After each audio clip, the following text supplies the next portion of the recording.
कारण कामतेवाडीपर्यंत गेल्या 2-3 वर्षापूर्वी जायचं म्हटलं तर मोठ्या अडचण होती। आता धरणाचा पण प्रश्न सुनीलराव सुटत आलेला आहे। जसा आमचा बनाईवाडी धरणाचा प्रश्न सुटला तसा आता भविष्यात कामतेवाडीचं सुद्धा सुटणार आहे। त्याचं सुद्धा आता भविष्यात काम अंतिम टप्प्यात आहे, ते सुद्धा होईल। राधाने जाणारा रस्ता सुद्धा आता जोडला जाणार आहे।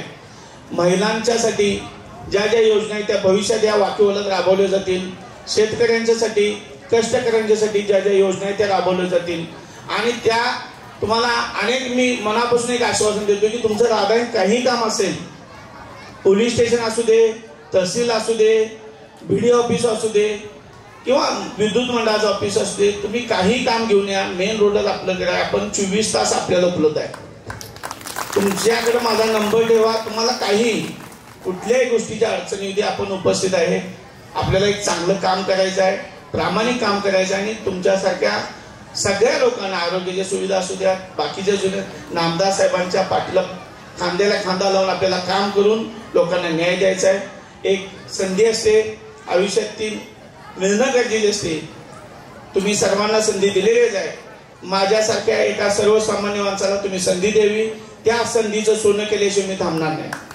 कारण माझ्या मागं फार मोठा प्रपंच असं नाही, 2 मुले आहेत, बायको आहे, भाऊ आहे, शेतीवाडी आहे, ते सगळं व्यवस्थित चालू आहे। जे काय करायचं आहे इथून पुढं फक्त ते समाजासाठी करायचं आहे, समाजाच्या उन्नतीसाठी करायचं आहे। गोरगरीब, दीनदलित, शोषित, वंचित घटकासाठी आपल्याला काम करायचं आहे। प्रत्येकाच्या जीवनात शाश्वत विकास कसा होईल त्याच्यावर काम करायचं आहे।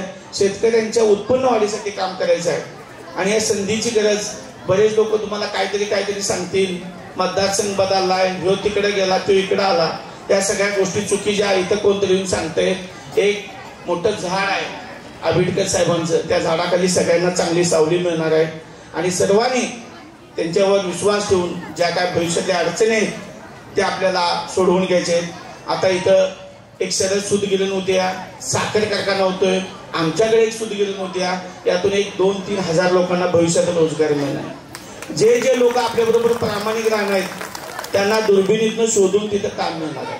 कारण जे प्रामाणिक राहतील त्यांचं प्रामाणिक फळ असते।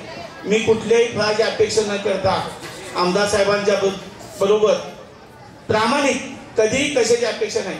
त्यांनी बोलवलं हजर, त्यांनी चला म्हणले जायचं, त्यांनी काय सांगितलं करायचं, कुठेही चुकीचं वागायचं नाही, कुठलाही प्रामाणिकपणाला जरा सुद्धा तडा देऊन जाऊ दिला नाही। म्हणून आज आमच्यासारख्या सामान्य कार्यकर्त्याला एक दिवस येणार आहे। आज या सर्व गोष्टी करत असताना अभिमानानं सांगावंच वाटतंय, वाकीवलातील लोक अगदी प्रेमळ आहेत। त्यांच्या मी आता मगाशी महिलांचं स्वागत करायला थांबलो तिथं वहिनी, तर महिलांना असा हात जोडताना महिला लाजायच्या।